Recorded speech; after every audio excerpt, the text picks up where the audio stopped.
Bonjour, je suis Michèle Guillain-Hurlin, orthophoniste, art-thérapeute. J'ai publié 2 ouvrages aux éditions L'Harmattan, La musicothérapie réceptive et son au-delà et L'image en art-thérapie. Je vais vous parler maintenant du 2e ouvrage, L'image en art-thérapie. Il s'inscrit dans la lignée du premier ouvrage, le livre socle, mais il traite de l'image photographique en art-thérapie. Qu'en est-il de l'image en général aujourd'hui? Nous baignons dans un monde d'images, elles deviennent même la base d'un nouveau rapport au monde. Alors, restons-nous simples spectateurs des images qui nous possèdent, ou bien devenons-nous des acteurs capables de les décoder, c'est-à-dire de trouver une filiation entre le réel et l'imaginaire? Voir est déjà une opération créatrice qui exige un effort, observe Jean-Didier Vincent. Le livre que je vous présente propose des grilles de lecture de l'image. Ces grilles intègrent quelques-unes des approches menées en neurosciences. Il montre des articulations possibles entre le langage verbal et le langage non verbal. Ceci dans le cadre d'une intervention à visée rééducative auprès de jeunes enfants en échec scolaire. 5 cas cliniques sont exposés, 7 macrophotographies originales et 9 dessins d'enfants sont reproduits. Ce livre, très concret, se décline principalement en 2 grandes parties.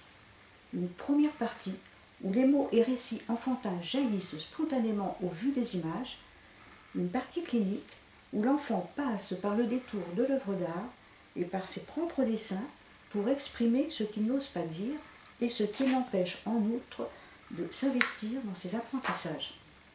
En réalité, avec cette pratique art-thérapeutique, nous retrouvons l'un des concepts porteurs de Jacques Porte, c'est-à-dire celui de centre unificateur extérieur.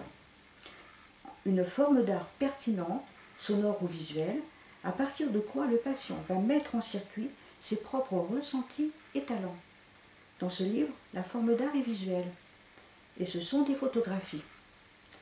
Quelles sont donc les caractéristiques des photographies présentées aux enfants qui regardent? C'est d'abord une ambiance dysphorique, euphorique, etc. C'est aussi une forme qui impressionne le cerveau, dirais-je. C'est en même temps un degré d'ambiguïté lié au fait que l'objet représenté n'est pas identifiable d'emblée. Il n'y a pas de certitude. C'est la surprise. Il y a un manque d'évidence perceptive. C'est donc ici l'impression immédiate qui entraîne une expression spontanée, verbale, non verbale ou les deux. Bien sûr, d'autres conditions doivent être réunies pour qu'un travail se réalise. Et ce travail, c'est quoi? Eh bien, c'est la mise en route d'un processus à partir d'un objet que le jeune patient, à son propre rythme, va faire exister au fur et à mesure de son exploration jusqu'à ce qu'il le transforme lui-même en un autre objet. Ceci, quelle que soit la forme, et le mode et la forme d'expression. C'est ainsi qu'une pensée s'élabore, avec des interactions et un accès à une meilleure communication. Nous passons de l'émotion à la cognition. Ce livre est présent dans de nombreuses universités, en France et dans le monde, et notamment à la librairie du Congrès de Washington. Il intéresse les photographes, les linguistes, les chercheurs, les orthophonistes, les thérapeutes, les enseignants, les parents, et toute personne qui s'intéresse au rapport de l'image et de la sensibilité et de l'affect.